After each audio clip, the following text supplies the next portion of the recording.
Prej Kosovës u nis me biçikletë në Indonezi për të martuar me të dashurën që e pret atje, por tash disa muaj ngeci në Pakistan. I rrethuar aty nga shtete të cilat nuk e njohin Kosovën shtet dhe në pamundësi për të marrë vizë, Ceki Hoti tashmë po përballet edhe me rrezikun nga konflikti i ri në mes të Pakistanit dhe Indisë.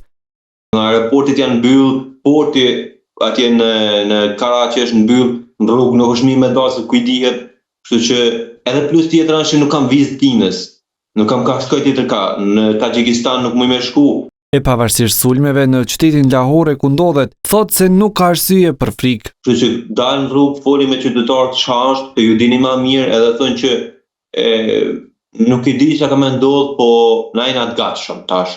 Megjithatë, ani pse ndodhet në një situatë të pakëndshme, Hoti thotë se nuk i ka kontaktuar autoritetet kosovare për t'i gjetur zgjidhje.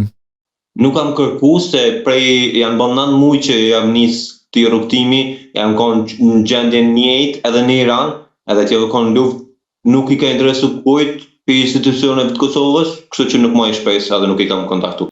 Konflikti i ri në mes të Indisë dhe Pakistanit filloi pas një sulmi terrorist në rajonin e kontestuar Kashmir më 22 prill, për të cilin India fajson grupet pakistaneze.